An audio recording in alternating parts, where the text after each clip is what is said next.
A very good morning to all the participants of this webinar. We are doing chapter 6A, and at the present moment we are at 80I, section 80I. A big welcome to you all on behalf of the DTRTI Lucknow, which is doing webinars for the benefit of all the employees of the Income Tax Department, particularly for those who are going to take the exams this year, the ITO and the ITA exams, and moreover, for those who are doing various assessment activities and would like to, and others who would like to augment their knowledge for future assignments.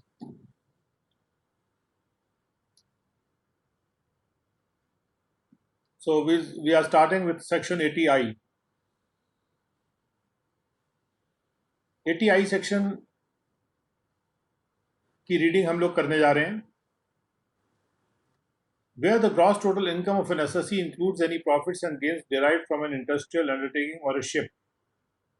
or the business of a hotel, or the business of repairs to ocean-going vessels, or other powered aircraft,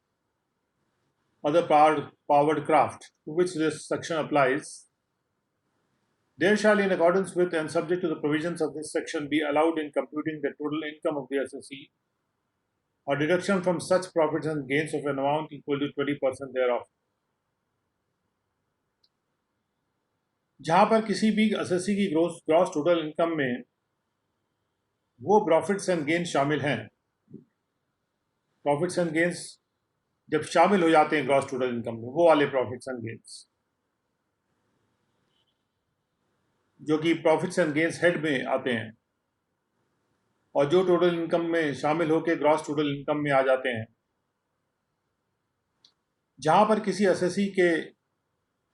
gross total income में profits and gains भी हैं जो कि वो industrial undertaking से derive कर रहा है, प्राप्त कर रहा है, या फिर किसी शिप से प्राप्त कर रहा है, या किसी होटल के बिजनेस से प्राप्त कर रहा है, या वो समुद्र में जाने वाले जो पानी के जहाज हैं उनके रिपेयर से के बिजनेस से प्रॉफिट्स एंड गेन्स प्राप्त कर रहा है, या दूसरा कोई पावर से चलने वाला क्राफ्ट होता है, जो कोई भी पावर्ड क्राफ्ट मतलब जो चलने वाली चीज, यान कह सकते हैं, जो पावर से चलती हो, उसके रिपेयर के बिजनेस से अगर प्रॉफिट्स एंड गेन्स प्राप्त कर रहा है, to which this section applies, जिन पे ये सेक्शन अप्लाई करता है, क्योंकि इन चीज़ों को डिफाइन भी किया जाएगा नीचे. There shall, in accordance with and subject to the provisions of this section, इस सेक्शन के अनुसार और इस सेक्शन के प्रावधानों के अधीन टोटल इनकम को कंप्यूट करते समय अलाउ किया जाएगा एक घटौती, एक डिडक्शन उन प्रॉफिट्स एंड गेन्स से जो कि उसके 20% के बराबर होगा. यानी प्रॉफिट्स एंड गेन्स को घटा के 80% उनका कर दिया जाएगा. प्रॉफिट्स एंड गेन्स में से 20% की घटौती करी जाएगी,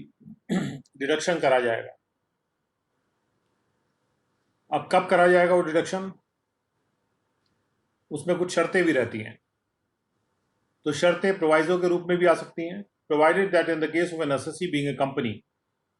the provisions of this section shall have effect in relation to profits and gains derived from an industrial undertaking or a ship or a business or hotel, as if for the words 25%, 20%, the words 25% had been substituted. अगर assessee कोई company है तो जो profits and gains वो किसी industrial undertaking, ship या किसी hotel के बिजनेस से, इसमें ओशन गोइंग वेसल्स या पावर्ड क्राफ्ट नहीं है, वो इंडस्ट्रियल अंडरटेकिंग जो भी प्रॉफिट कमा रही है, जो प्रॉफिट्स एंड गेन्स कमा रही है, प्रॉफिट्स एंड गेन्स एक जनरल वर्ड नहीं है, ये वो इनकम है जो प्रॉफिट्स एंड गेन्स हेड में इंक्लूड की जाती है. जैसे कि शब्द 20% से की इवज में 25% रख दिए गए हों, तो कंपनीज के लिए ये जो घटौती है ये 25% की होती है. अगर वो होटल, शिप या इंडस्ट्रियल अंडरटेकिंग से प्रॉफिट्स कमा रही है। यहाँ पर ocean going vessels or other power craft नहीं है। उसके बाद 1A में कहा जा रहा है कि not with standing anything contain in subsection 1 in relation to any profits and gains derived by an SSE from an industrial undertaking which begins to manufacture or produce articles or things or to operate its cold storage plant or plants, or a ship which is first brought into use, or a business of a hotel which starts functioning on or after 1st April 90 but before 1st April 91, there shall, in accordance with it, subject to provisions of this section, be allowed in computing the total income of the associate a deduction from such profits and gains, an amount equal to 25% thereof. कोई भी अगर SSC हो, चाहे वो company नहीं भी हो, अगर वो स्टार्ट कर रही है 1991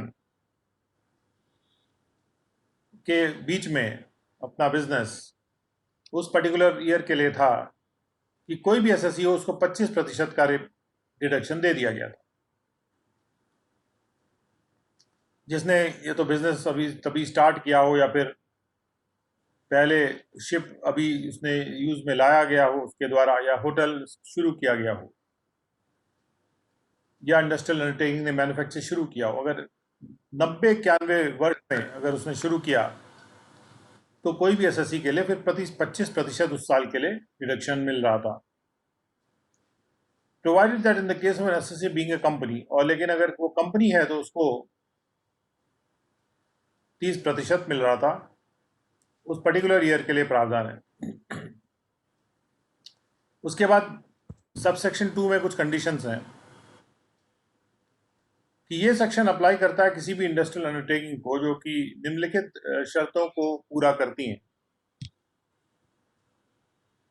सबसे पहले तो इसको बनाया गया है किसी ऐसे बिजनेस को जो पहले से एग्जिस्टेंस में है, उसको अगर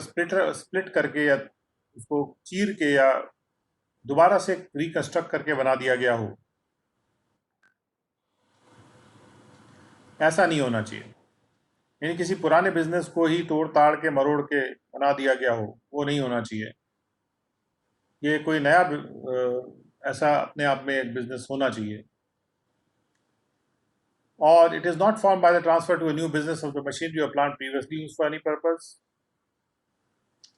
और ये इंडस्ट्रियल अंडरटेकिंग इस तरह से नहीं बना दी गई है कि कोई अगर मशीनरी प्लांट किसी पर्पस के लिए यूज किया गया है उसको ट्रांसफर कर दिया गया और एक इंडस्ट्रियल अंडरटेकिंग बना दी गई। और उसके बाद it manufactures or produces any article or thing not being any article or thing specified in list in the 11th schedule. 11th schedule में जो लिस्ट है उनको बनाना नहीं चाहिए उसको, या 11th शेड्यूल की लिस्ट पे अप्लाई नहीं करता। और ऑपरेट्स वन और मोर कोल्ड स्टोरेज प्लांट्स और plants in any part of India,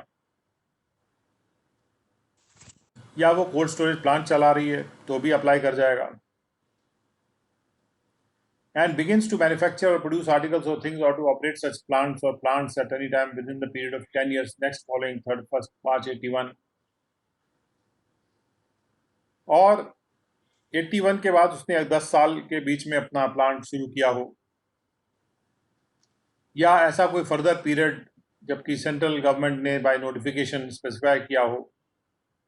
किसी पर्टिकुलर इंडस्ट्रियल अंडरटेकिंग के लिए कि अगर वो उस साल तक भी शुरू करती है अपने बिजनेस को तो भी ये डिडक्शन दे दिया जाएगा।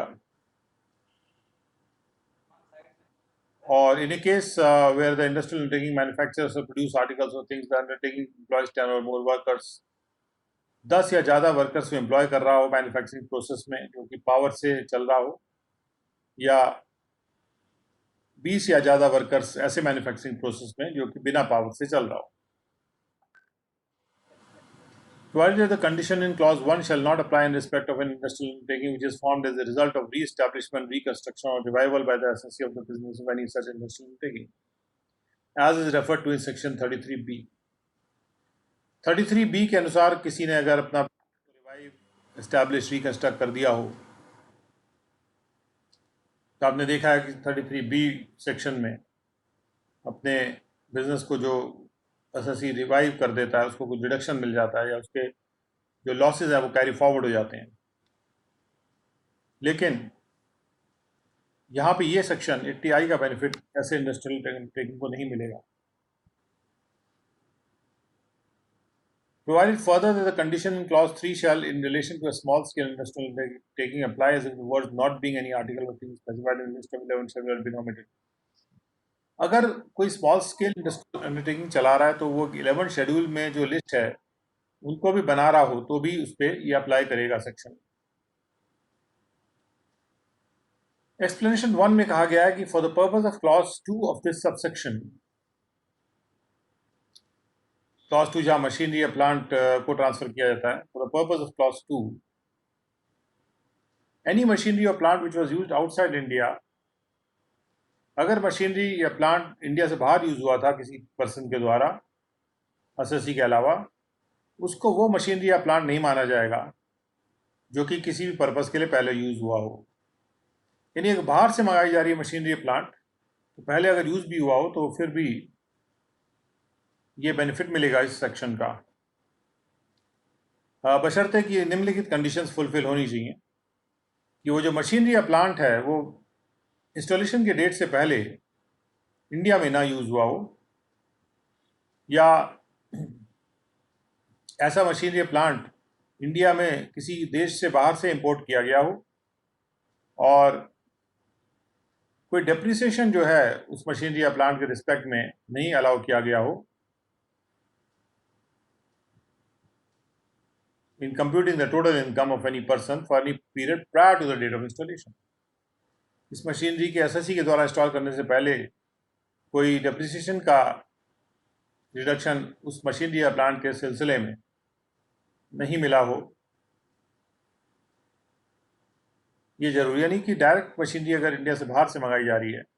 तो उस केस में वो अलाउ हो जाएगा।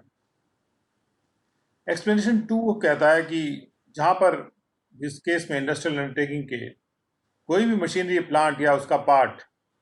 पहले यूज किया गया रहा हो और उसको एक नए बिजनेस में ट्रांसफर कर दिया गया रहा हो और कुल वैल्यू जो मशीनरी या प्लांट की है जो ट्रांसफर किया गया हो वो उस बिजनेस के 20% उस बिजनेस में जो मशीनरी प्लांट यूज हो रहा है उसके 20% से ज़्यादा वैल्यू का ना हो, then for the purpose of clause 2 the conditions specified therein shall deem to have been complied with. यानी कि अगर मशीनरी प्लांट किसी और बिजनेस ट्रांसफर भी की जाती है तो अल्टीमेटली जो बिजनेस में ये सेक्शन का क्लेम किया जा रहा है टीआई का एसएससी के बिजनेस में, उस मशीनरी या प्लांट की वैल्यू उसके 20% से ज़्यादा की नहीं होनी चाहिए जो ट्रांसफर करके आई है, तो भी ये बेनिफिट मिल जाएगा। Small scale industrial undertaking explanation 3 कहता है कि स्मॉल स्केल इंडस्ट्रियल अंडरटेकिंग की जो परिभाषा है वो सेक्शन 80 HHA 8 के एक्सप्लेनेशन से 8B से डिराइव की जाएगी। एक जगह हमने कोई परिभाषा कर दी तो वहीं से डिराइव कर लेते हैं। उसके बाद सब सेक्शन 3 ये कहता है कि ये जो सेक्शन है एक शिप को तब अप्लाई करेगा जब निम्नलिखित कंडीशंस फुलफिल होंगी कि शिप का ओनर इंडियन कंपनी होनी चाहिए और शिप का इस्तेमाल पूर्णतया बिजनेस के पर्पज से होना चाहिए। दूसरी कंडीशन ये, it was not previous to the date of its acquisition by the Indian company owned or used in Indian territorial waters by person resident in India. SSC के द्वारा अक्वायर करने से पहले उसका इस्तेमाल भारत के टेरिटोरियल वाटर्स में किसी इंडिया के में रेसिडेंट व्यक्ति के द्वारा नहीं किया गया रहा हो, यानी सबसे पहला इस्तेमाल एसएससी खुद कर रहा है उसका इंडिया के टेरिटोरियल वाटर्स में। तीसरी कंडीशन ये कि it is brought into use by the Indian company at any time with in the period of 10 years from 1 April, उसको इस्तेमाल में लाया गया हो 10 साल के विद इन सन 1981 के अप्रैल 1 से। ये 3 कंडीशन जब अप्लाई करेंगी शिप के केस में तभी इस सेक्शन का बेनिफिट मिलेगा। और 4 में होटल के बारे में कहा गया है कि होटल में ये एक सेक्शन तब अप्लाई करेगा होटल के बिजनेस के लिए जब निम्नलिखित कंडीशंस फुलफिल होंगी। और उसमें कंडीशंस में मेंशन्ड है कि the business of the hotel is not formed by the splitting up or the reconstruction of a business already in existence. Hotel का बिजनेस जो है पहले किसी एग्जिस्टिंग बिजनेस को स्प्लिट करके या रिकंस्ट्रक्ट करके नहीं बना हो, या उस बिजनेस में कोई ऐसी बिल्डिंग ट्रांसफर करके जो होटल के रूप में यूज की गई रही हो, या कोई मशीनरी प्लांट ट्रांसफर करके जो पहले यूज किया गया रहा हो उससे बना दिया गया हो, ऐसा नहीं होना चाहिए। The business of the hotel is owned or and carried on by a company registered in India. Hotel business चलाने वाली कंपनी इंडिया में रजिस्टर्ड होनी चाहिए, यानी कि ये केवल कंपनीज के लिए अवेलेबल है, कोई इंडिविजुअल के लिए अवेलेबल नहीं है। With a paid up capital of not less than 500,000 rupees, और उस कंपनी का जो पेड अप कैपिटल है वो 5 लाख रुपए से कम नहीं होना चाहिए। और अगली कंडीशन ये है कि hotel is for the time being approve for the purpose of this subsection by the central government. Hotel को अप्रूवल भी कराना पड़ेगा इस सबसेक्शन के लिए सेंट्रल गवर्नमेंट के द्वारा। और होटल का बिजनेस 31 मार्च 81 से लेके और 1 अप्रैल 91 के बीच में शुरू होना चाहिए। होटल का बिजनेस शुरू हो जाना चाहिए, यानी कि होटल शुरू नहीं हो जाना चाहिए, होटल का बिजनेस शुरू हो जाना चाहिए। इस बात पे ध्यान देना। होटल का बिजनेस पहले शुरू होगा, होटल बाद में भी शुरू हो सकता है। This section applies 4A। 4A कहता है this section applies to the business of repairs to ocean going vessels or other powered aircraft. Ocean going vessels और दूसरे जो पावर्ड क्राफ्ट हैं, पावर्ड यान हैं, उनके लिए इस सेक्शन में निम्नलिखित कंडीशंस हैं कि वो बिजनेस पहले से मौजूदा बिजनेस को स्प्लिट करके या रिकंस्ट्रक्ट करके ना बना हो, या कोई मशीनरी या प्लांट पहले जो यूज की जा रही है उसको ट्रांसफर करके नया बिजनेस ना बना लिया गया हो, और ये बिजनेस कोई इंडियन कंपनी चला रही हो, और जो वर्क है रिपेयर का वो शुरू किया गया रहा हो आफ्टर द 31 मार्च 83, और लेकिन 1 अप्रैल 88 से पहले शुरू किया गया रहा हो। और ये जो बिजनेस है इसका अप्रूवल सेंट्रल गवर्नमेंट के द्वारा किया गया रहा। उसके बाद आते हैं सबसेक्शन 5 पे। सबसेक्शन 5 में कहा जा रहा है the deduction specified in subsection 1 shall be allowed in computing total income in respect of the assessment year relevant to the previous year in which industrial undertaking begins to manufacture or produce the articles of clothing or to operate its cold storage plant, or the ship is first brought into use, or the business of the hotel starts functioning in the other company, or the company commences work by way of repairs to ocean going vessels, जिसको initial assessment year कहा जाता है, and each of the 7 assessment years immediately succeeding the initial assessment year. तो ये जो प्रावधान है ये शुरू के इनिशियल असेसमेंट ईयर के बाद 7 और असेसमेंट ईयर्स तक मिलता है, यानी टोटल 8 असेसमेंट ईयर्स तक। और वैसे भी ये 1991 के बाद ये 7 असेसमेंट ईयर्स जल्दी खत्म हो गए होंगे, लेकिन बाद में 7 असेसमेंट ईयर्स के बारे में कहा गया अगर ये कोऑपरेटिव सोसाइटी है ये 9 असेसमेंट ईयर्स उसके लिए एप्लीकेबल होगा, और अगर वो कोई ऐसा एसएससी है जो कि ओशन गोइंग वेसल्स या पार्ट एयरक्राफ्ट का बिजनेस कर रहा है तो उसके लिए केवल 4 असेसमेंट ईयर्स के लिए ये उपलब्ध था। और उसके बाद अगर वो इंडस्ट्रियल अंडरटेकिंग है जो शुरू कर रही है अपना काम, या शिप है जो सबसे पहले यूज में लाया गया, या होटल है जो जिसने कि 90 और 91 के बीच में फंक्शनिंग शुरू की थी, तब उस केस में अगर ऐसा शुरू किया था 90 और 91 के बीच में तो उसको 9 असेसमेंट ईयर्स मिल जाएंगे। और ये भी कहा गया था अगर वो कोऑपरेटिव सोसाइटी होगी तो उसको 9 की जगह पर 11 असेसमेंट ईयर मिल जाएंगे अगर उसने 90-91 के बीच में अपना कार्य शुरू किया होगा। तो वर्चुअली ये एक तरह से 2000 के पहले ये सारे जो बेनिफिट्स हैं ये खत्म हो गए होंगे। अम्बुज सरोज जी पूछना चाहते हैं, बताइए, आपने हैंड रेस किया है।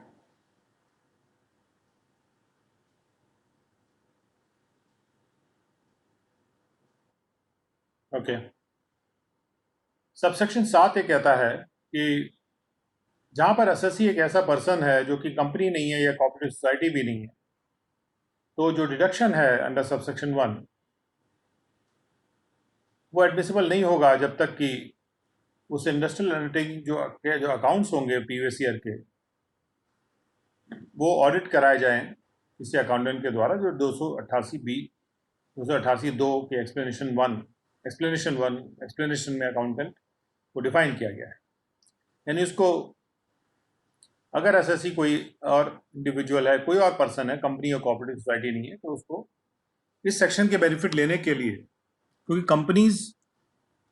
तो अपने अकाउंट्स ऑडिट कराती हैं, कोऑपरेटिव सोसाइटीज़ के भी अपने रूल्स हैं जिसके तहत वो अपने अकाउंट्स को ऑडिट कराते हैं। तो एक तरह से कहा यह जा रहा है कि इस सेक्शन के तहत अगर बेनिफिट लेना है तो अकाउंट्स का ऑडिट होना आवश्यक है। Where any goods held for the purpose of business of the industrial undertaking or the hotel or the operation of the ship or the business repairs vessels or power craft are transferred, जब कोई भी सामान जो इन सब businesses के लिए hold किया जा रहा है उसको ट्रांसफर कर दिया जाता है किसी और बिजनेस में जो एसएससी चला रहा है, carried on by the SSC, और where any goods held for the purpose of any other business, या कोई गुड्स जो दूसरे बिजनेस में यूज हो रहे हैं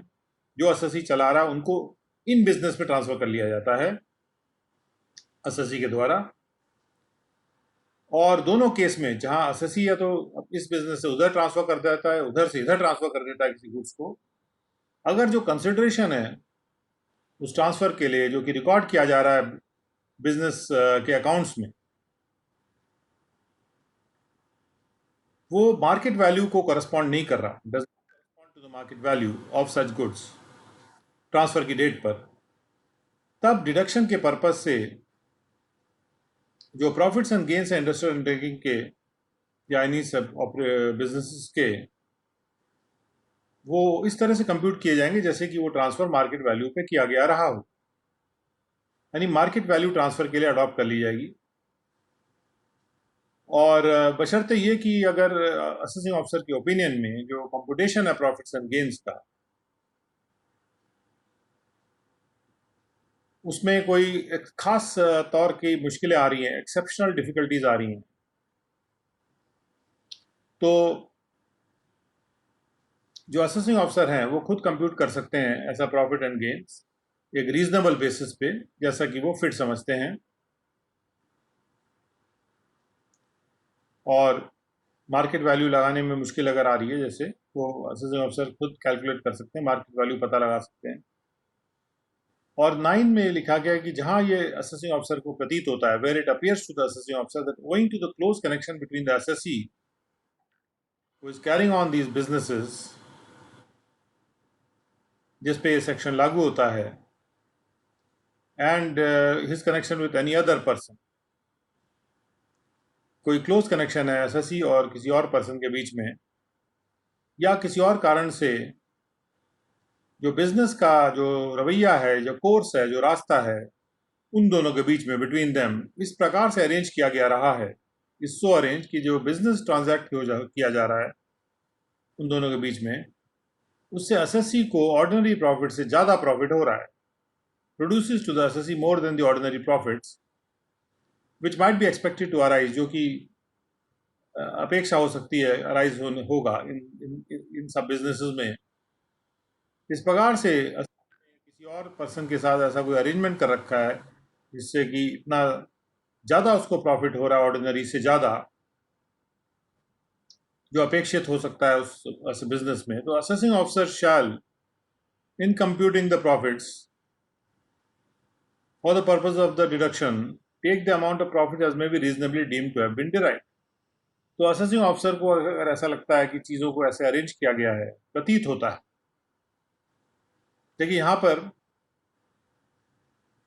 प्रतीत होता है शब्द यूज किया गया है, वेयर इट अपीयर्स, तो तीन स्टेजेस आ गए, तीन तरह के ओपिनियंस हो, तीन तरह की चीज़ें हो सकती हैं। या तो कभी असेसिंग ऑफिसर किसी उसको प्रतीत हो रहा है, दूसरा कभी वो किसी ओपिनियन पे पहुंचता है, और तीसरा वो एक बिलीफ पे पहुंचता है जिसमें जो कि रीजन टू बिलीव वगैरह में है। तो इन तीनों को डिस्टिंग्विश करना इंपॉर्टेंट है। कोई भी मत पे आने के लिए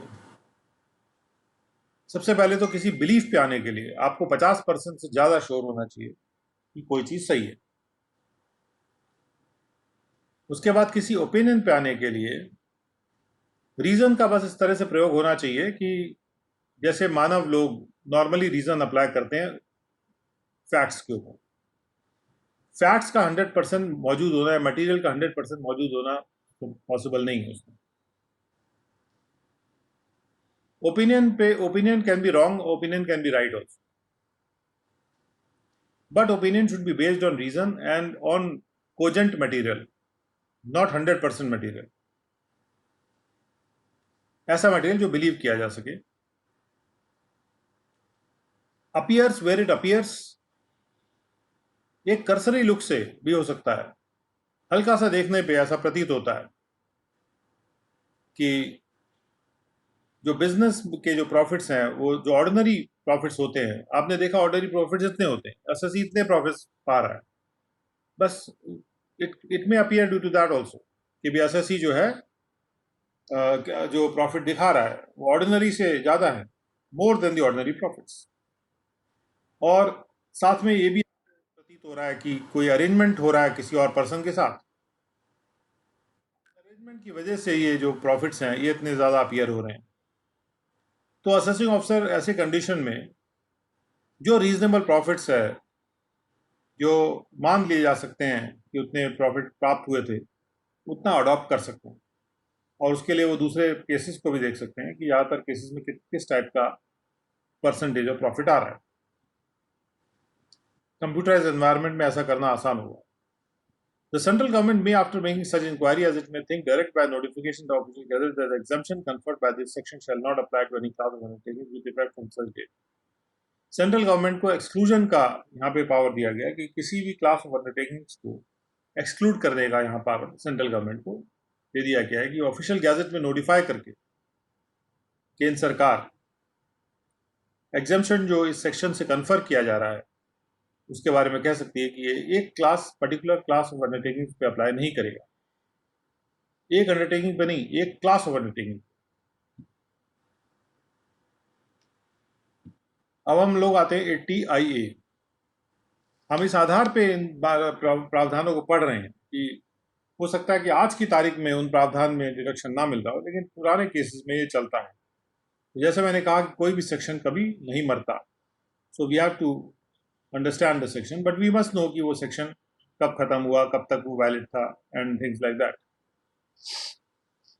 now 80IA, deduction in respect of the profits and gains from industrial undertaking or enterprises engaged in infrastructure development etc. जहां पर ग्रॉस टोटल इनकम एसएससी की उसमें शामिल है प्रॉफिट्स एंड गेन्स जो कि वो डिराइव कर रहा है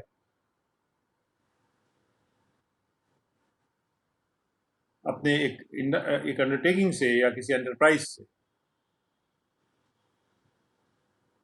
जो कि कोई बिजनेस कर रहा हो जिसका रेफरेंस सब सेक्शन 4 में है, और जिस बिजनेस को अब से हम एलिजिबल बिजनेस कहेंगे। तो यदि प्रॉफिट्स एंड गेन्स में वो प्रॉफिट है जो कि ऐसे अंडरटेकिंग या एंटरप्राइज से डिराइव हो रहा है। अंडरटेकिंग एक तरह की चीज होती है जो कि एक एक शुरुआत की गई किसी कार्य की। एंटरप्राइज होता है जिसमें कि एंटरप्रेन्योरशिप होती है, कोई नयापन होता है, कोई इनोवेशन होता है, कोई रिस्क टेकिंग रहती है। तो उसकी टोटल इनकम को पता लगाने को कंप्यूट करने में एक डिडक्शन दिया जाएगा 100% of the profits, complete 100% of the profits on gains derive from such business. और ये दिया जाएगा 10 कंसेक्यूटिव असेसमेंट ईयर्स में, 10 लगातार असेसमेंट ईयर्स तक। तो सरकार ये कह रही है कि हम कोई टैक्स आपसे नहीं लेंगे यदि आप इंफ्रास्ट्रक्चर डेवलपमेंट या इंडस्ट्रियल अंडरटेकिंग का कार्य कर रहे हैं, तो 10 लगातार साल तक नहीं लेंगे। The deduction specified in subsection 1 may at the option of the assessee be claimed by him for 10 consecutive assessment years out of 15 years beginning from the year in which the undertaking of the enterprise develops and begins to operate any infrastructure facility or starts providing the telecommunication service or develops an industrial park or develops a special economic zone referred to in clause 3 of subsection 4 or generates the power or commences transmission or distribution of power or undertakes substantial renovation and modernization of the existing transmission or distribution lines. आप देख सकते हैं कि ये जो प्रावधान है ये ऐसे बिजनेसेस के लिए है जो कि इकोनॉमी को तेजी से आगे बढ़ाते हैं, जिसमें कहा जा रहा है कि एसएससी के पास ऑप्शन है कि जब उसका बिजनेस शुरू होता है वहां से 15 साल में कोई 10 साल वो चुन ले और उन 10 सालों में लगातार ये डिडक्शन उसको दे दिया जाएगा। जब वो कौन से वो 15 साल होंगे कि जब वो एंटरप्राइज अंडरटेकिंग किसी इंफ्रास्ट्रक्चर फैसिलिटी को डेवलप करके और शुरू कर देती है ऑपरेट करना, या वो टेलीकॉम सर्विस को देना शुरू कर देती है, या वो कोई इंडस्ट्रियल एंटरप्राइज पार्क को डेवलप कर लेती है, या कोई स्पेशल इकोनॉमिक जोन को डेवलप कर लेती है जिसका रेफरेंस 4.3 में आएगा, या वो जनरेट करती है पावर, और या फिर वो शुरुआत कर देती है ट्रांसमिशन या डिस्ट्रीब्यूशन पावर का, और या फिर वो एक बहुत ज़बरदस्त रेनोवेशन, नया और मॉडर्नाइजेशन, आधुनिकीकरण, नवीनीकरण का कार्य कर देती है जो मौजूदा ट्रांसमिशन या डिस्ट्रीब्यूशन लाइंस हैं उनको मॉडर्नाइज या रिनोवेट करने का कार्य शुरू कर देती है। उसके 15 साल में कोई भी 10 साल एसएससी चुन सकता है जिसमें उसको ये 100% डिडक्शन मिलेगा, लेकिन ये लगातार 10 साल होने चाहिए। Provided that where the SSC develops to or operates and maintains or develops, operates and maintains an infrastructure facility referred to in clause A, B, or C of explanation to clause 1 of clause subsection 4, the provisions of this subsection shall have effect as if for the words 15-20 years have been substituted. और यदि SSC infrastructure facility को develop कर रहा है या operate कर रहा है, मेंटेन कर रहा है, तो इंफ्रास्ट्रक्चर फैसिलिटी के संबंध में 20 साल में कोई 10 साल वो चुन सकता है। और 2A में कहा जा रहा है कि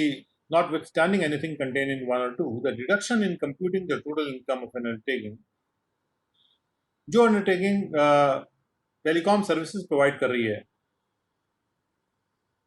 उसमें जो डिडक्शन होगा shall be 100% of the profits and gains of the eligible business for first 5 assessment years. पहले 5 साल में तो 100% होगा। कमेंस जो 5 साल शुरू होंगे उस सालों के दौरान जो कि सबसेक्शन 2 में मेंशन्ड है, यानी वो जो 15 साल, and thereafter 30% of such profits and gains for further 5 assessment years. तो टेलीकॉम सर्विसेज के लिए थोड़ा कम डिडक्शन है, यानी पहले 5 सालों में उसको जो कंसेक्यूटिव 10 साल उसको मिल रहे थे उसमें पहले 5 सालों में तो 100% मिलेगा, लेकिन उसके बाद के 5 सालों में उसको 30% मिलेगा। और उसके बाद कुछ शर्तें हैं जो जिस तरह की शर्तें 80I में भी लिखी गई थी कि ये सेक्शन अप्लाई करेगा, इसमें निम्नलिखित कंडीशन होगी कि इसको किसी मौजूदा बिजनेस को स्प्लिट या रिकंस्ट्रक्ट करके ना बनाया गया हो, या परंतु ये कंडीशन नहीं अप्लाई करेगी जहां पर वो 33B के तहत अपने अंडरटेकिंग को रीएस्टैब्लिश करता है। 33B गवर्नमेंट एनकरेज कर रही है कि जो खत्म हो जाती है अंडरटेकिंग दोबारा रिवाइव करते हैं, तो उसके लिए कुछ टाइम भी बीच में दिया जाता है 3 साल या 4 साल का, जिसमें एसएससी अपने अंडरटेकिंग को रिवाइव कर लेता है। और अगर रिवाइवल का केस है तो वो स्प्लिट या रिकंस्ट्रक्ट करके भी बना हो तो भी उसको इस सेक्शन का बेनिफिट मिलेगा। और दूसरी कंडीशन ये है कि कोई ऐसी बिजनेस मशीनरी या प्लांट जो कि कहीं यूज की जा रही हो उसको ट्रांसफर करके नया बिजनेस खड़ा ना किया गया हो, और बशर्ते ये कि ये सेक्शन में, इस सब सेक्शन में कोई चीज़ अप्लाई नहीं करेगी अगर मशीनरी या प्लांट का ट्रांसफ़र किया जाता है पूर्णतः या पार्ट में, जो कि स्टेट इलेक्ट्रिसिटी बोर्ड यूज कर रहा था, और वेदर और not such transfer is in pursuance of splitting और रिकंस्ट्रक्शन। तो कहने का मतलब ये जो सबसेक्शन है इसमें कंडीशंस दी हुई है, जो कंडीशन स्प्लिट अप या रिकंस्ट्रक्शन से नहीं बनना चाहिए, लेकिन यहाँ पर प्रोवाइजो कहता है कि भले ही वो स्प्लिट अप या रिकंस्ट्रक्शन से बना हो, फिर भी यदि मशीनरी ऐसी है जो कि स्टेट इलेक्ट्रिसिटी बोर्ड्स के द्वारा ट्रांसफर की गई है, तब वो बेनिफिट मिलेगा। जो मशीनरी या प्लांट पहले स्टेट इलेक्ट्रिसिटी बोर्ड ने यूज किया था, उसको लेके अगर कोई तो इसमें क्या कि प्राइवेट सेक्टर वाले जो आ रहे हैं इलेक्ट्रिसिटी के फील्ड में, वो स्टेट इलेक्ट्रिसिटी बोर्ड से अपनी मशीनरी लेके अपना बिजनेस शुरू कर सकते थे। तो उनको एनकरेज किया जा रहा है यहाँ पे। और एक्सप्लेनेशन 1 है, for the purpose of clause two यानी ऊपर जहाँ पे हम कह रहे हैं कि मशीनरी प्लांट पहले से यूज की हुई नए बिजनेस में नहीं आनी चाहिए, या उसी से नया बिजनेस ट्रांसफर करके नया बिजनेस नहीं बनाना चाहिए। एनी मशीनरी या plant which was use outside India, अगर मशीनरी प्लांट का इस्तेमाल इंडिया से बाहर हुआ था किसी ऐसे एसएससी के द्वारा, जो कि किसी ऐसे पर्सन के द्वारा जो एसएससी नहीं है हमारा, उसको वो मशीनरी प्लांट नहीं माना जाएगा जो पहले से यूज किया गया रहा हो किसी भी पर्पज के लिए, अगर निम्नलिखित कंडीशंस फुलफिल होती हैं। और ये बात जैसे टीआई में भी थी कि वो जो मशीनरी प्लांट है वो इंस्टॉलेशन की डेट से पहले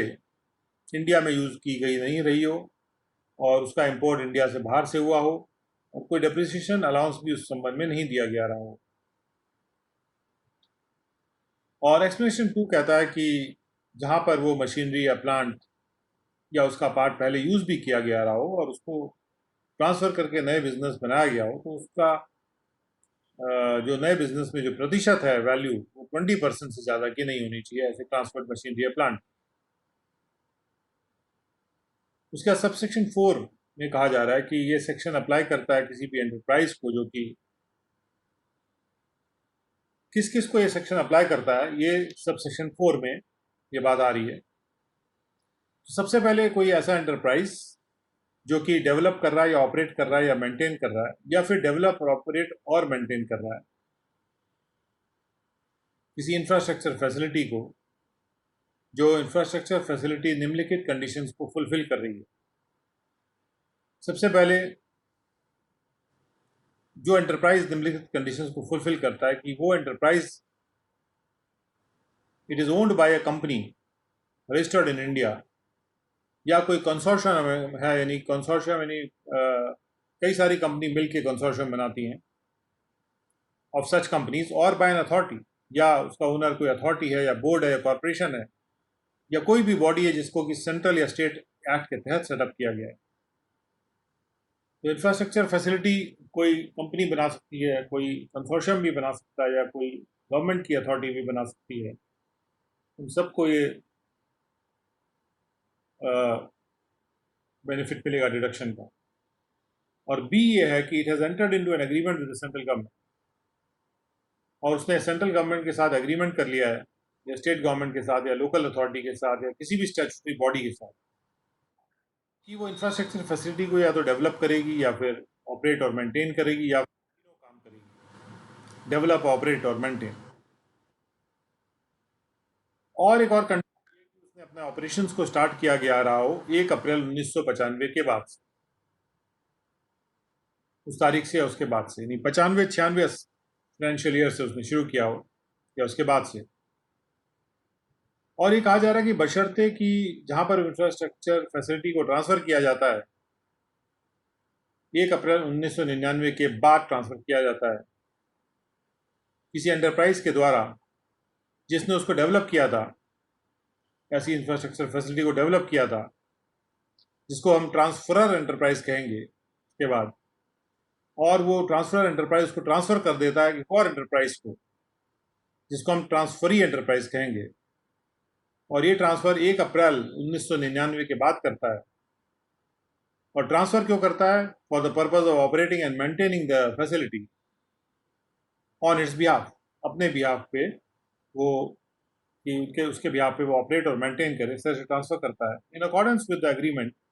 और ये बात जो सेंट्रल गवर्नमेंट के साथ एग्रीमेंट है उसके अनुसार होती है। स्टेट गवर्नमेंट के साथ जो भी लोकल अथॉरिटी है, स्टैट्यूटरी बॉडी है, उसके साथ जो एग्रीमेंट हुई थी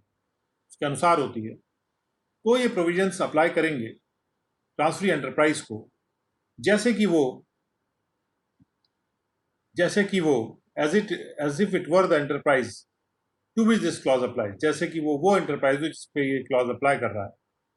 एंड जो डिडक्शन है प्रॉफिट्स एंड गेन्स का वो अवेलेबल रहेगा ऐसी ट्रांसफरी एंटरप्राइज को भी, जो भी बचा हुआ पीरियड है, अनएक्सपायर्ड पीरियड है उसके लिए, जिसके दौरान ट्रांसफर एंटरप्राइज एंटाइटल होता डिडक्शन के लिए, अगर वो ट्रांसफर नहीं हुआ होता। तो क्या होता है कि जब कोई एंटरप्राइज है जिसने डेवलप की फैसिलिटी,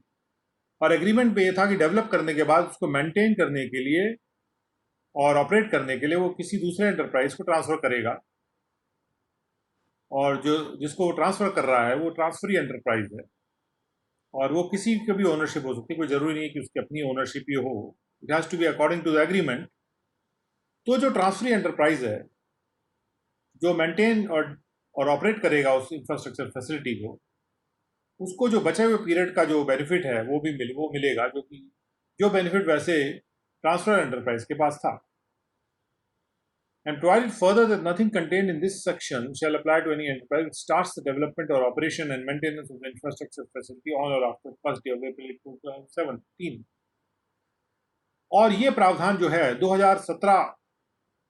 तक चल रहा है, और 2017 में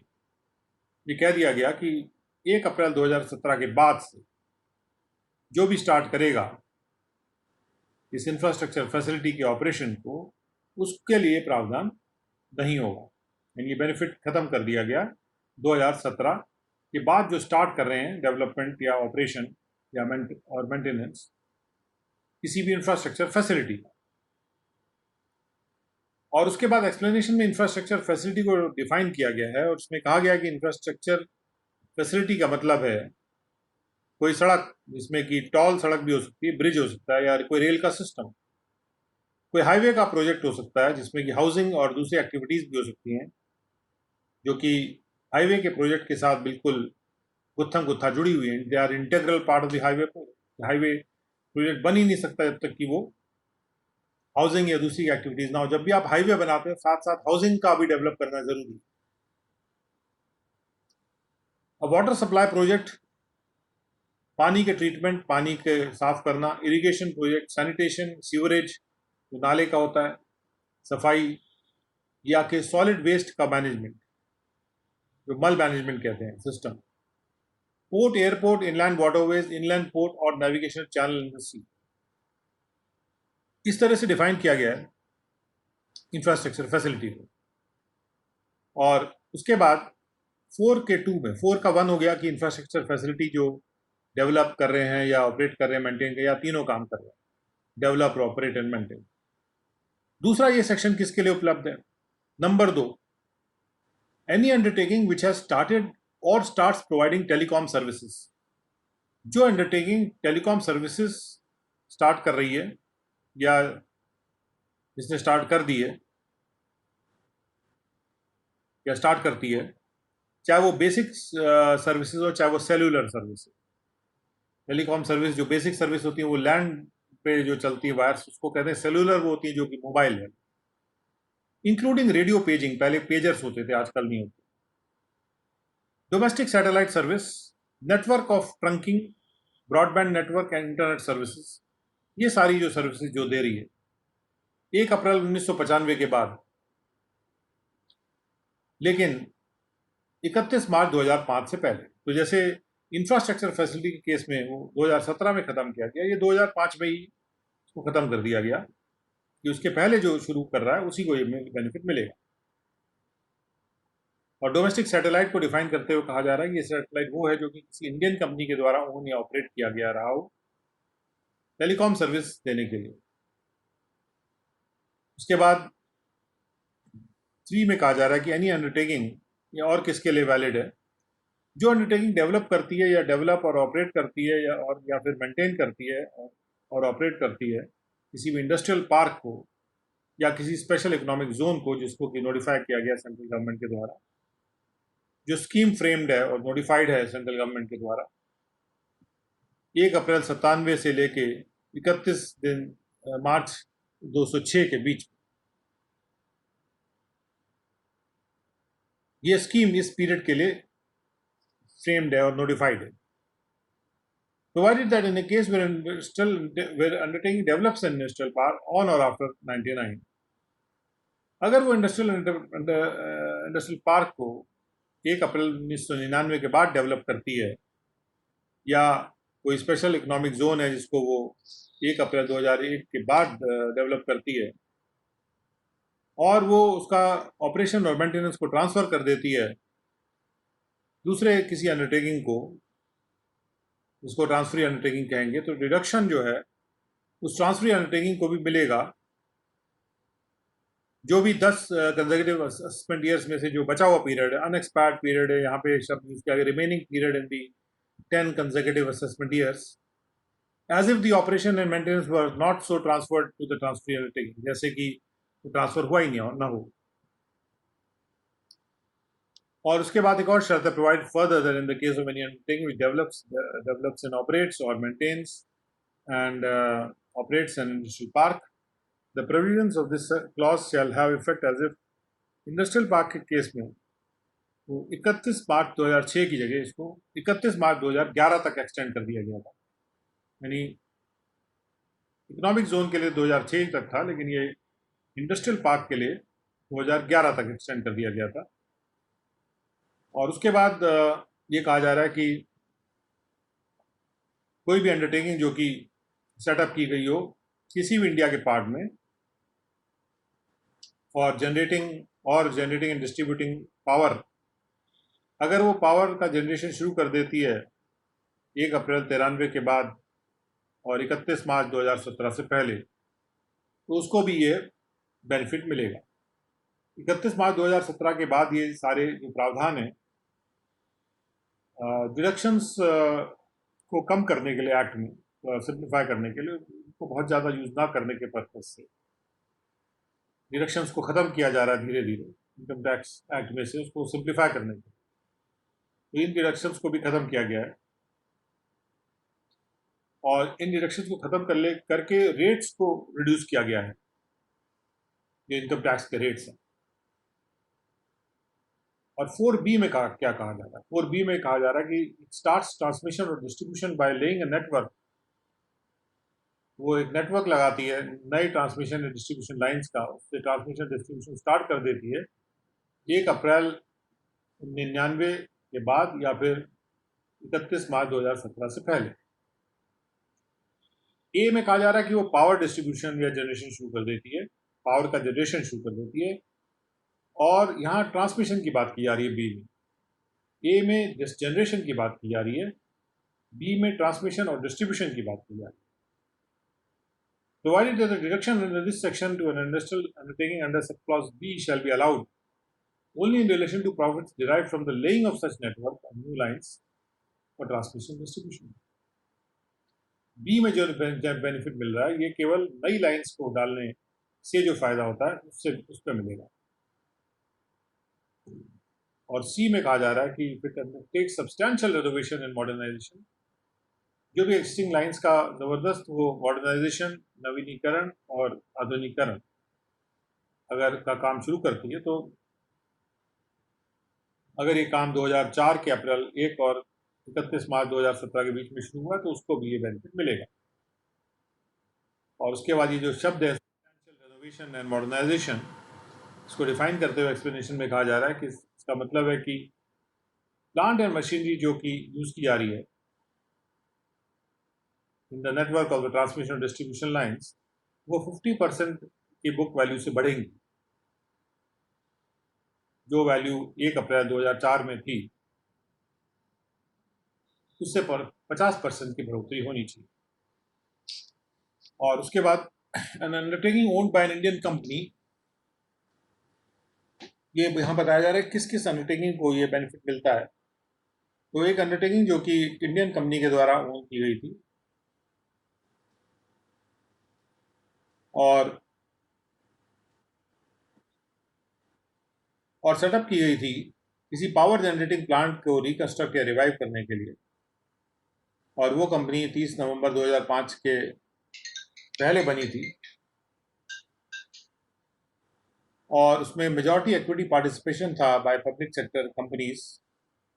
for the purposes of enforcing the security interest of the lenders to the company owning the power generating plant, and such Indian companies notified before the 31st day of December 2005 by the central government for this purpose. और central government ने अगर notify भी कर दिया था ऐसी company को उस तारीख से पहले, यानी 31 दिसंबर 2005 से पहले। और ऐसी कंपनी अगर 2011 से पहले किसी भी टाइम ट्रांसमिशन और डिस्ट्रीब्यूशन पावर का शुरू कर देती है,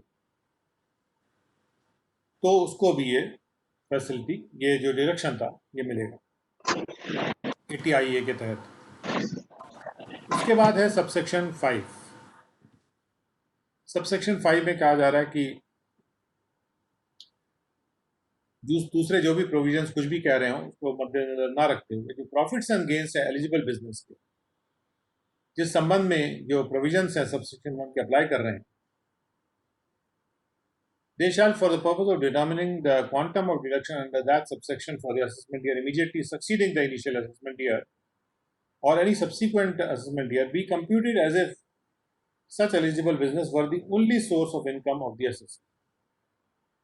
ये ऐसे कंप्यूट होगा जैसे कि वो जो एलिजिबल बिजनेस था वो एकमात्र सोर्स था इनकम का एसएससी का during the previous year relevant to the initial assessment year and to every subsequent assessment year up to and including the assessment year for which the determination is made. जब तक की determination होता है तो जो eligible business है जिस पे प्रोविजंस अप्लाई कर रहे हैं, जब उनको डिडक्शन कंप्यूट करना होता है तो उस केस में किसी भी साल के लिए वो कंप्यूटेशन इस प्रकार से करना होगा जैसे कि एलिजिबल बिजनेस ही एकमात्र सोर्स ऑफ इनकम था एसएससी का, यानी उसके अगर वो कोई और बिजनेस कर भी रहा है तो उस पर हमको उसके प्रॉफिट्स एंड गेन्स को एग्जाम नहीं मान लेना है, केवल उन्हीं प्रॉफिट्स को एग्जाम मानना है जो इस एलिजिबल बिजनेस के प्रॉफिट्स हैं। और सबसेक्शन 6 में कहा जा रहा है कि notwithstanding anything contained in subsection 4, जहां पर भी हाउसिंग या दूसरे एक्टिविटीज एक इंटीग्रल पार्ट हैं हाईवे प्रोजेक्ट के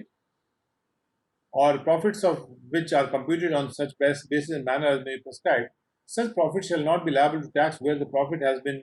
transferred to a special reserve account. अगर इस प्रॉफिट को किसी स्पेशल रिजर्व अकाउंट में ट्रांसफर कर दिया गया रहा हो and the same is actually utilized for the highway project excluding housing and other activities before the expiry of 3 years following the year in which such amount was transferred to the reserve account. तो अगर वो लोग इस highway project को जो बना रहे हैं और जहां पर हाउसिंग या दूसरे एक्टिविटीज इंटीग्रल पार्ट है हाईवे प्रोजेक्ट के, जिसके प्रॉफिट्स कंप्यूट हो रहे हैं जिस तरह से प्रिस्क्राइब मैनर में, जो भी मैनर प्रिस्क्राइब उस तरह से कंप्यूट हो रहे हैं हाईवे प्रोजेक्ट के प्रॉफिट्स को, तो जहां पर हाउसिंग एक्टिविटीज भी उसका इंटीग्रल पार्ट है उस हाईवे प्रोजेक्ट का, तो ऐसे केस में अगर एसएससी उस प्रॉफिट को ट्रांसफर कर देता है एक स्पेशल रिजर्व अकाउंट और उसको हाईवे प्रोजेक्ट के लिए यूटिलाइज करता है, हाउसिंग के लिए नहीं, excluding housing and other activities, 3 साल का एक एक्स्ट्रा टाइम दे दिया गया एक तरह से एसएससी को कि वो जो प्रॉफिट्स हैं हाउसिंग या दूसरे एक्टिविटीज से, वो 3 साल में उसको ट्रांसफर करके रिजर्व अकाउंट में फिर उनको हाईवे प्रोजेक्ट में यूटिलाइज कर ले, और जो अमाउंट रिमेनिंग अनयूटिलाइज्ड है वो उसको चार्ज कर लिया जाएगा टैक्स के लिए जिस साल में वो ट्रांसफर हुआ था वहां से 3 साल के बीच में अगर वो यूटिलाइज नहीं होता।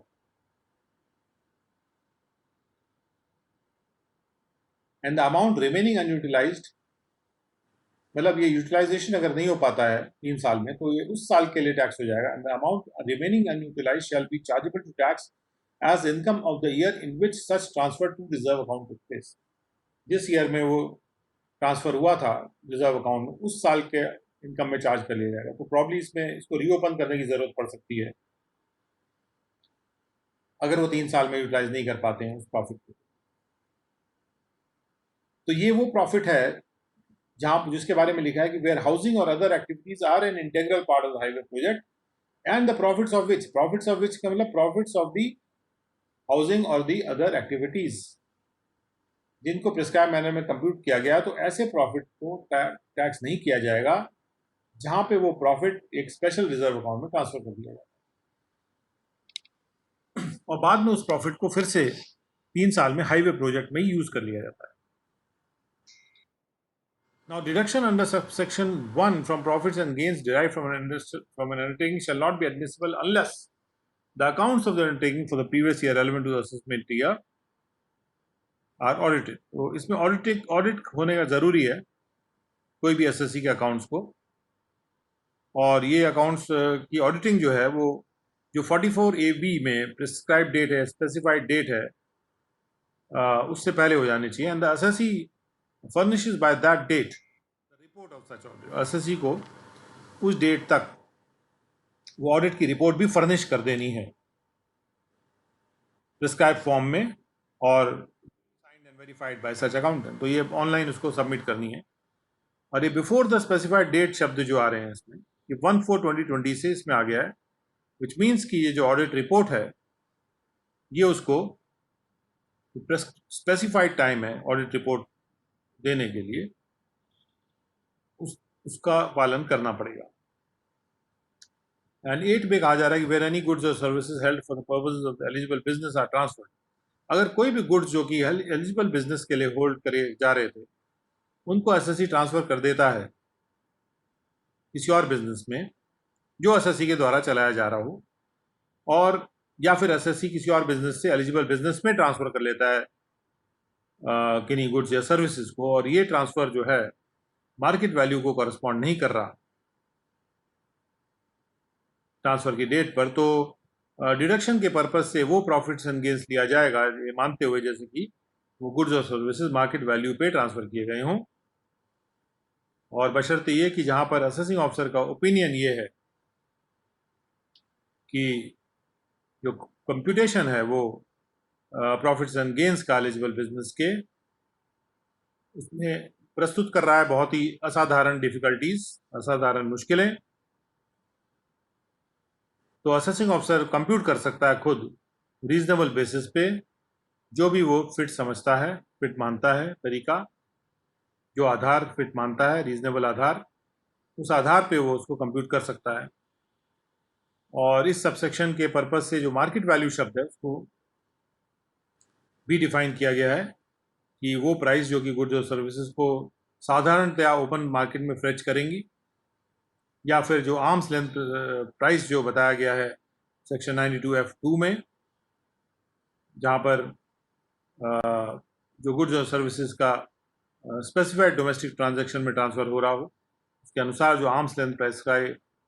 प्राइस जो कि 92F2 में डिफाइन किया गया है, इनमें से कोई भी प्राइस हो सकता है। 9 में कहा जा रहा है कि where any amount of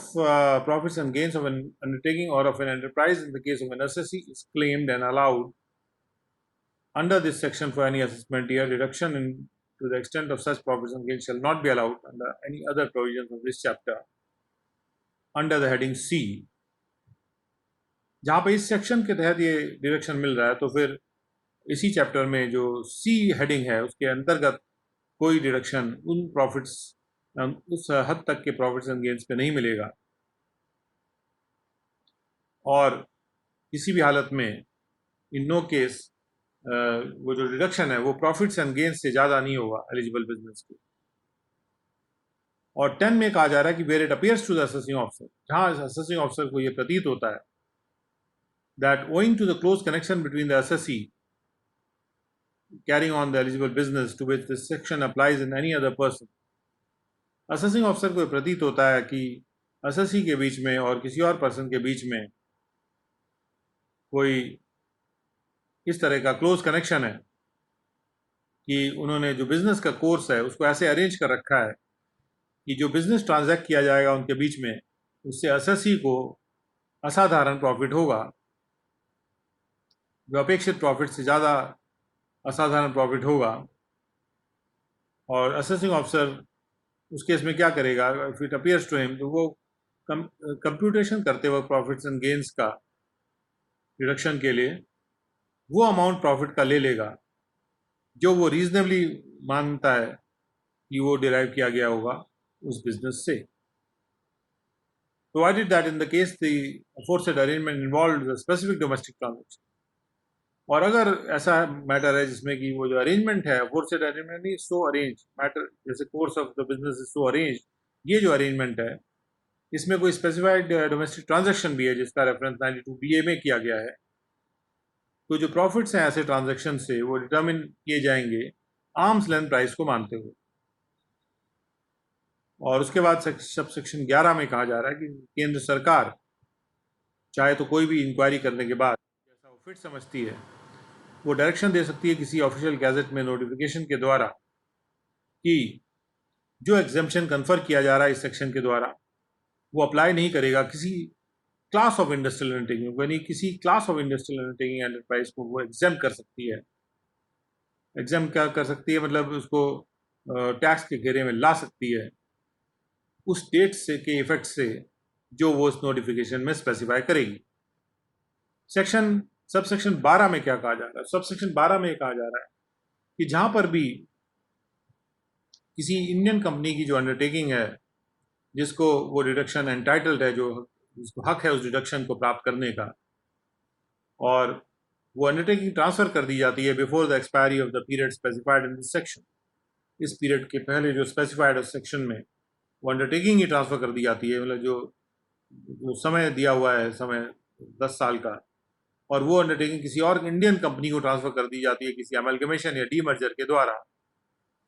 तो उस केस में कहा जा रहा है कि कोई भी deduction, no deduction shall be admissible under this section to the amalgamating or the demerge company for the previous year in which the amalgamation or demerger takes place. तो जिस साल में वो अमेलगमेशन या डीमर्जर होता है उस साल में, उस प्रीवियस ईयर में अमेलगमेटिंग या डीमर्ज कंपनी जो मतलब जो पहले थी कंपनी, उसको कोई डिडक्शन नहीं मिलेगा, और यानी कि जो अमालगमेटेड कंपनी या जो रिजल्टिंग कंपनी थी उससे डिडक्शन मिलेगा। और जो प्रोविजन है सेक्शन के, जो प्रावधान है वो ऐसे अप्लाई करेंगे उस अमालगमेटेड या रिजल्टिंग कंपनी को जैसे कि वो अमालगमेटिंग या डीमर्ज कंपनी को अप्लाई करते अगर वो अमालगमेशन या डीमर्जर नहीं हुआ रहा होता, हैड नॉट टेकन प्लेस। अब 12A कह रहा है कि nothing Section 12 shall apply to any enterprise or undertaking which is transferred in a scheme of amalgamation on or after the first day of April 2007। लेकिन 12 के लिए ये 12A सेक्शन लाया गया और इसमें कहा गया कि 12 में कोई भी बात कही गई है वो नहीं अप्लाई करेगी ऐसे एंटरप्राइज या अंडरटेकिंग को जिसको ट्रांसफ़र किया गया था एक अमेलगमेशन के या डीमर्जर की स्कीम में 2007 के बाद। यानी ये अमेलगमेशन या डीमर्जर का जो बेनिफिट है ये केवल 2007 तक घोषित किया गया है कि मिलेगा, नथिंग मतलब 1 अप्रैल 2007 साल तक ही।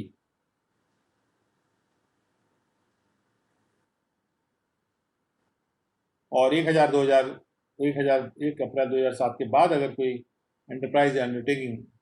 अमेलगमेशन या डीमर्जर के द्वारा ट्रांसफर की गई है तो उसे कोई बेनिफिट नहीं मिलेगा। 13 में क्या कहा जा रहा है? Nothing contain in this section shall apply to any special economic zone. इस सेक्शन में कुछ भी जो कहा गया हो किसी ऐसे स्पेशल इकोनॉमिक जोन पर अप्लाई नहीं करता जिसका नोटिफिकेशन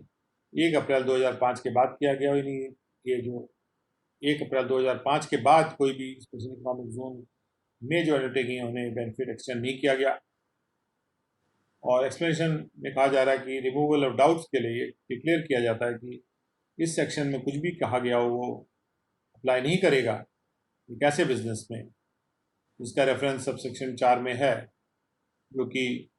एक वर्क्स कॉन्ट्रैक्ट का बिजनेस है जो अवार्ड किया गया है किसी पर्सन के द्वारा, इंक्लूडिंग सेंट्रल और state government, and executed by the undertaking of enterprise refer to in subsection 1। और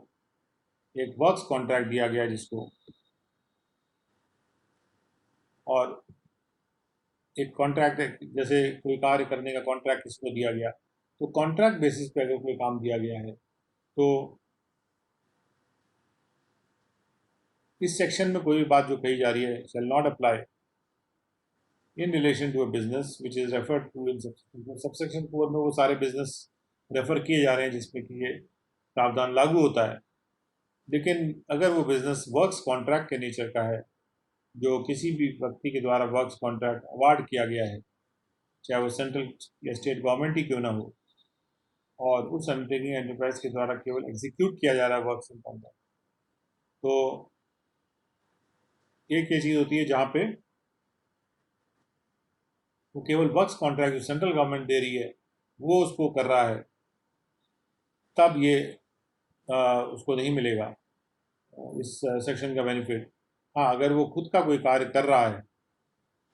तब वो बेनिफिट मिलेगा। ये बात यहाँ पे साफ की जा रही है कि केवल जो कॉन्ट्रैक्टर हैं उनको इस टाइप का बेनिफिट नहीं मिलेगा।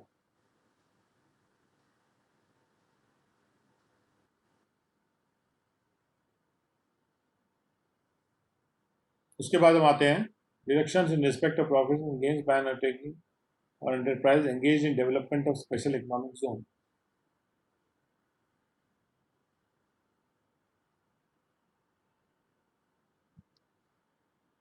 जहां पर भी ATIA-B, ऑब्वियसली बात है कि इस प्रावधान को भी, इस डिडक्शन को भी 1 अप्रैल 2007 के बाद जो है, अगर स्पेशल इकोनॉमिक जोन का डेवलपमेंट शुरू हो रहा है तो उस पर अप्लाई नहीं कर रहा है। तो ग्रॉस टोटल इनकम असेसी की जो कि एक डेवलपर है, अगर उसके ग्रॉस टोटल इनकम में शामिल है वो प्रॉफिट्स एंड गेन्स जो कि एक ऐसे अंडरटेकिंग से डिराइव कर रहा है या एक ऐसे एंटरप्राइज से डिराइव कर रहा है जो कि किसी भी बिजनेस को कर रही हो स्पेशल इकोनॉमिक जोन को डेवलप करने के बिजनेस से, जिस स्पेशल इकोनॉमिक जोन का नोटिफिकेशन 1 अप्रैल 2005 के बाद किया गया है, और ये development under special economic zone act 2005 के तहत किया जा रहा हो। तो स्पेशल इकोनॉमिक जोन बनाने का 2005 में एक्ट आया था। There shall, in accordance with and subject to the provisions of this section, be allowed in computing the total income a deduction of amount equal to 100% of the profits. 100% का deduction है। जो developer है और वो profit and gain derive कर रहा है ऐसे अंडरटेकिंग से या एंटरप्राइज से जो कि ऐसा बिजनेस कर रही है जो कि स्पेशल इकोनॉमिक जोन को डेवलप करने का बिजनेस, जो डिडक्शन है ये 15 सालों में से 10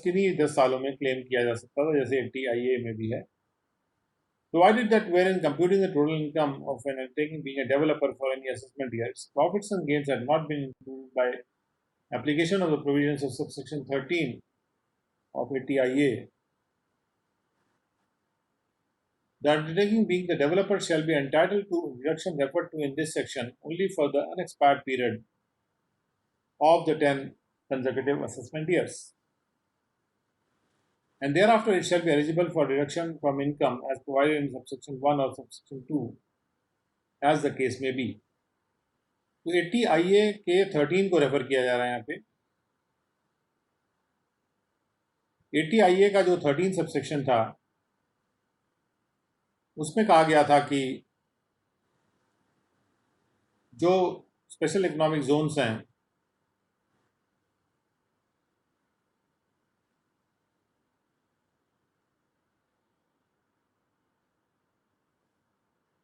जिनका नोटिफिकेशन 1 अप्रैल 2005 के बाद किया गया रहा है,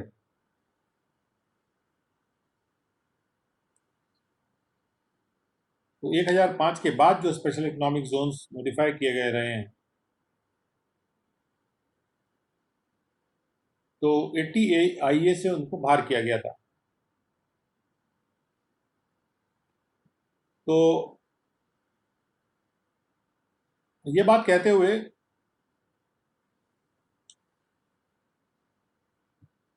ATIA-B में ये कहा जा रहा है कि जो जहाँ पे ATIA-13 के तहत के प्रोविजंस को अप्लाई करते हुए अगर कोई डेवलपर है, उसके प्रॉफिट्स एंड गेन्स को had not been included by application of provision of subsection 13. Not been included means for the benefit of ATIA इसको इंक्लूड नहीं किया गया था, उसको ATIA का बेनिफिट नहीं दिया गया था। तो वो जो डेवलपर है उसको वो एंटाइटल्ड होगा डिडक्शन के लिए, जो इस सेक्शन के डिडक्शन के लिए, for the unexpired period of the 10 consecutive assessment years. And thereafter it shall be eligible for deduction from income as provided in subsection 1 or subsection 2. वो जो अनएक्सपायर्ड पीरियड था, क्या हुआ कि वो पहले इकोनॉमिक जोन डेवलप कर रहा था और उसको बेनिफिट मिल रहा था। जब ये 2005 का एक्ट आ गया तो उसके बाद उसका बेनिफिट खत्म हो गया, तो कुछ साल का उसका जो बेनिफिट बचा हुआ था, तो जो बचा हुआ साल का बेनिफिट था वो उसको यहाँ मिल जाएगा, मतलब वो उसको डिनाई ना हो जाए। बेनिफिट इस पर्पस के लिए कहा जा रहा है कि जो 2005 के पहले बेनिफिट ले रहा था उसको अनएक्सपायर्ड पीरियड का बेनिफिट ATIA-B में मिल जाएगा, और अनएक्सपायर्ड पीरियड का बेनिफिट खत्म होने के बाद फिर फ्रेश बेनिफिट भी उसको यहाँ पे मिल जाएगा 2005 के एक्ट के अनुसार। Provided further that in a case where an undertaking being a developer develops the zone on or after 1st day of April 2005 and transfers the operation and maintenance of such zone to another developer, अगर उसका development maintenance का काम वो दूसरे developer को transfer कर देता है, इसको ट्रांसफरी डेवलपर कहेंगे, तो वो रिडक्शन जो है वो उस ट्रांसफरी डेवलपर को मिलेगा रिमेनिंग पीरियड वाला, उन 10 कंसेक्यूटिव असेसमेंट ईयर्स में से जो रिमेनिंग पीरियड है उसका मिलेगा, जैसे कि वो ट्रांसफर हुआ ही ना हो। और जो प्रोविजन है subsection 5 and 7 to 12 section ATIA के, वो यहाँ पर इंपोर्ट कर लिए गए उनको, और इसलिए क्योंकि हमने वहाँ को देख लिया तो we need not go into that. ATIA-B इस प्रकार से, जो कि अगर डेवलपर डेवलपमेंट शुरू करता है 1 अप्रैल 2017 के बाद, तो अब वो उसको बेनिफिट नहीं मिलेगा। इसको आते हैं ATIA-C।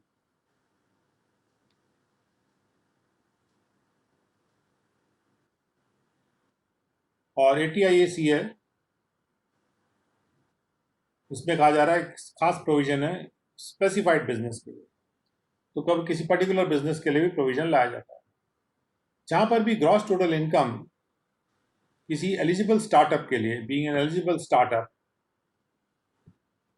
उसकी ग्रॉस टोटल इनकम में प्रॉफिट्स एंड गेन शामिल हैं किसी ऐसे एलिजिबल बिजनेस के, तो उसकी टोटल इनकम को कंप्यूट करने में एक डिडक्शन दिया जाएगा 100% ऑफ द प्रॉफिट्स का, जो डिराइव किए गए थे ऐसे बिजनेस से फॉर 3 कंसेक्यूटिव। तो ये बेनिफिट 3 साल तक उसको मिलेगा। और जो डिडक्शन सबसेक्शन 1 में मेंशन किया जा रहा है,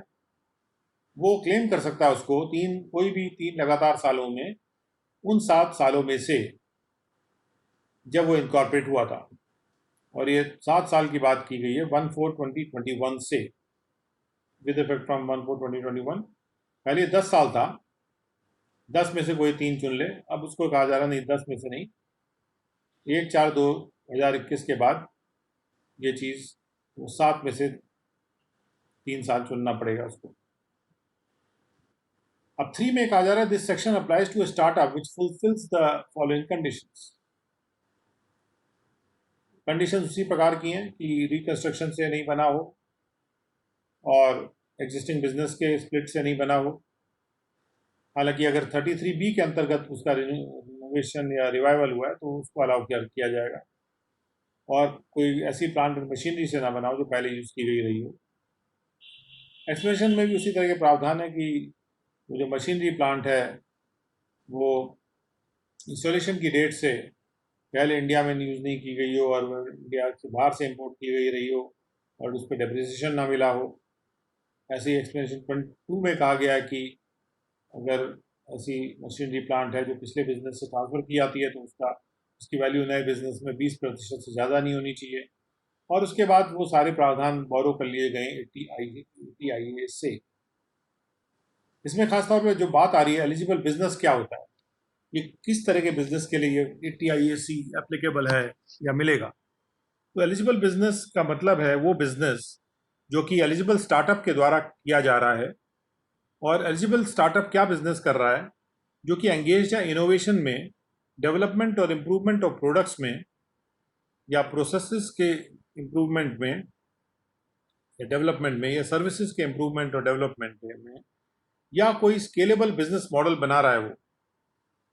जिसका बहुत हाई पोटेंशियल है कि वो एम्प्लॉयमेंट जनरेट करेगा या वेल्थ क्रिएट करेगा। स्केलेबल बिजनेस मॉडल ऐसा मॉडल होता है जो छोटे स्तर पर बनाया जाता है, लेकिन उसको उन्हीं कंडीशन से जैसे वो बनाया जा रहा है उसी प्रकार से उसको जल्दी से बढ़ाया जा सकता है साइज में। तो स्केल अप किया जा सकता है, उसका स्केल लार्ज स्केल किया जा सकता है स्मॉल स्केल से। इस प्रकार का अगर वो बिजनेस मॉडल बना रहा है, क्योंकि ऐसे बिजनेस मॉडल का बहुत पोटेंशियल होगा कि बाद में वो एम्प्लॉयमेंट जनरेट कर सकता है, चाहे वो भी एक्सपैंड करे, चाहे कोई दूसरे लोग उसको एक्सपैंड करें। जैसे मान लीजिए कोई एक प्रोडक्ट बिल्कुल बना रहा है, तो बिल्कुल एकदम इनोवेटिव प्रोडक्ट है जो बाद में दूसरे लोग भी बना लेंगे उसको देख के। लेकिन उसने पहली बार उसको नया बिजनेस मॉडल उसका डेवलप किया, बाद में दूसरे लोग भी उसको उठा लेंगे, तो पूरे देश में ज़्यादा एम्प्लॉयमेंट जनरेट हो सकता है। इस प्रकार के जो बिजनेस हैं जो इनोवेटिव काम कर रहे हैं, नए टाइप के नए तरीक़ों से, या प्रोडक्ट्स को या प्रोसेसेस या सर्विसेज को डेवलप या इम्प्रूव करने का काम कर रहे हैं, या स्केलेबल बिजनेस मॉडल बना रहे हैं जिसका कि हाई पोटेंशियल है एम्प्लॉयमेंट जनरेशन का या वेल्थ क्रिएशन का। देश में वेल्थ क्रिएट होती है जब प्रोडक्शन होता है। एक्सप्लेनेशन पार्ट 2 में एलिजिबल स्टार्टअप को डिफाइन किया गया है, और उसमें कहा गया कि एलिजिबल स्टार्टअप का मतलब है एक कंपनी या फिर एक लिमिटेड लायबिलिटी पार्टनरशिप जो एंगेज्ड है एलिजिबल बिजनेस में और जो निम्नलिखित कंडीशंस को फुलफिल कर रही। पहली कंडीशन है कि उसका इनकॉर्पोरेशन 1 अप्रैल 2016 के बाद होना चाहिए और 1 अप्रैल 2021 से पहले होना चाहिए। तो एलिजिबल स्टार्टअप को ये 5 साल की विंडो दी गई, और 2021 के बाद ये व्यू लिया जाएगा कि अब स्टार्टअप को किस तरह का इंकरेजमेंट करना है। The total turnover of its business does not exceed 25 crore rupees in the previous year relevant to the assessment year for which deduction is claimed. जिस प्रीवियस ईयर के लिए डिडक्शन क्लेम किया जा रहा है, उस प्रीवियस ईयर में उसका जो टर्नओवर है 25 करोड़ से ज़्यादा नहीं होना चाहिए। पहले 100 करोड़ था, इसको 25 करोड़ कर दिया गया 1/4/2021 से। तो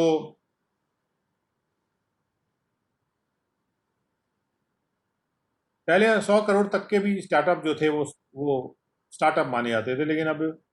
25 करोड़ वाले जो हैं, 25 करोड़ से ऊपर वाले जो हैं वो स्टार्टअप नहीं माने जाएंगे, बड़े बिजनेस हो गए, उनको टैक्स किया जाएगा। And it holds a certificate of eligible business from the inter ministerial board of certification. Ministries का एक बोर्ड ऑफ सर्टिफिकेशन है जो सर्टिफाई करता है कि ये बिजनेस एक एलिजिबल बिजनेस कर रहा है। अब कोई भी इनोवेशन काम कर रहा हो तो वो एलिजिबल बिजनेस नहीं जब तक वो सर्टिफिकेशन ना ले ले, और ये बोर्ड सर्टिफिकेशन नोटिफाई करता है ऑफिशियल गैजेट में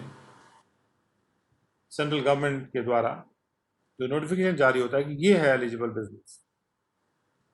जिस बिजनेस को वो कर रहा है। Now, limited liability partnership means a partnership which is referred to in 2(1)(n) of Limited Partnership Act. तो यहाँ पर एलिजिबल स्टार्टअप का डेफिनेशन इंपॉर्टेंट है और एलिजिबल बिजनेस का इंपॉर्टेंट है। सो with that we come to end of 80 IAC and end of this session also, and we'll be starting the next session at 2 p.m.